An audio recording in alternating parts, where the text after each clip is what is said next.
Let's start, honey, with this Zohran Mamdani, who is now the Democratic nominee for mayor of New York. And you were saying a moment ago that this is significant on more than one front, that it's him and that it's New York. So what's the significance? Right. Well, first of all, he's Islamic. Some people say that he is a radical Islamist because he supports groups that support Hamas. And that, of course, is a terrorist organization. So by default, he supports terrorism, right? Because if he supports these groups, then what are you going to, how are you going to deduce it, right?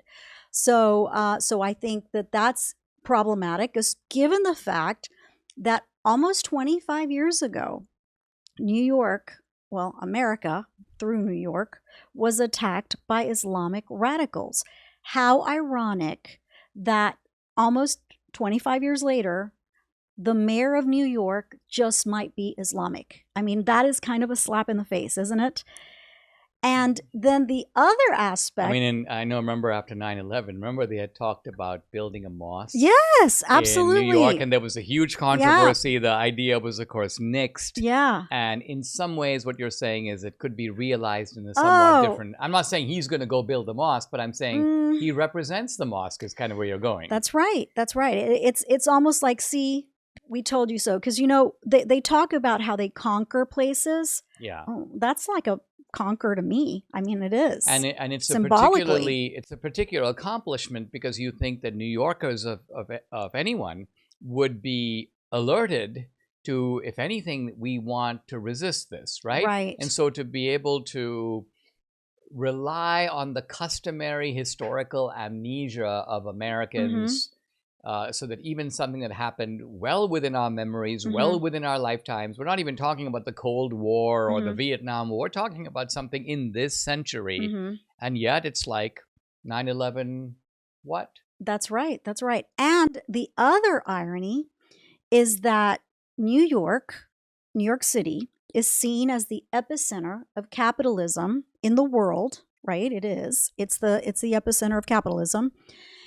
To have a socialist mayor, supported by Bernie Sanders, by the way, and AOC. And today, yesterday, I guess it was, Chuck Schumer kind of gave him the old man's blessing by saying, we've worked together, I'm looking forward to meeting you.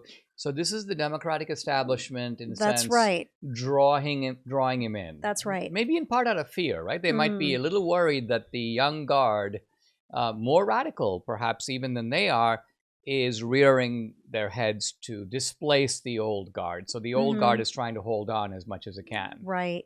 Well, that's scary because the things that and you can talk about all the things that he has planned for New York. Let me just go through it. So he wants rent control, rent stabilization, elimination of any fares on city buses. So you ride the city bus for free. He wants departments of community safety to sort of replace the cops. A 2% tax on residents earning over $1 million annually. You can see right away people are going to start looking for the exit. Raising the corporate tax to 11.5%. This is, by the way, on top of federal taxes. He wants to protect tenants. He wants fast-track affordable housing developments. And here's a very telling one. City-owned grocery stores. Right? Yeah. Now, grocery stores operate on margins of 1 or 2%. Okay, all I can think about is Hugo Chavez. Yeah. That's what he did to all of the grocery stores. They became federalized.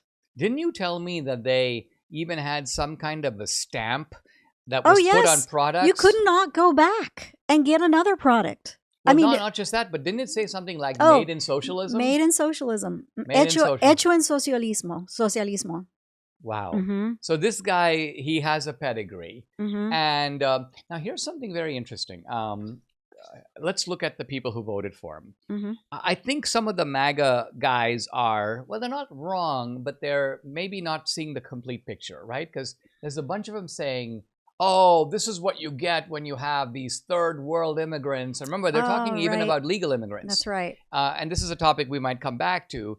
But what they're saying is that, you've got 35% of people in New York are foreign born. So this is what you get. Now, here's the problem with that theory. Cuomo leads Mamdani among voters without a 4-year college degree, 61-39. Mamdani leads Cuomo among college-educated voters, 62-38. I mean, so think of what an indictment this is of our education system. That's number one. Here's number two. It's college-educated whites, especially women, who are voting for this dude. Mm-hmm. So, in fact, among working class communities, white or Hispanic or black, there's much greater skepticism about him. Mm-hmm. So, if New York were all white, Mm-hmm. this guy would win by an even bigger margin. Yeah. Now, let's be fair, though. I mean, we are talking about white Democrats. We're not talking about white Yeah, Republicans. but aren't they the majority in New York? That's it. That's the point. Yeah. And so I think that the people who are trying to draw the lesson out of this Are drawing the wrong lesson. They're drawing. Trump country is booming. We're building, hiring, and winning in America because energy tax credits put America first, bringing manufacturing jobs home and creating a stronger middle class. Jobs and factories will come roaring back into our country. More production at home will mean stronger competition and lower prices for consumers. And America's comeback depends on American energy. President Trump, keep what works. Don't repeal energy tax credits. Paid for by Built for America.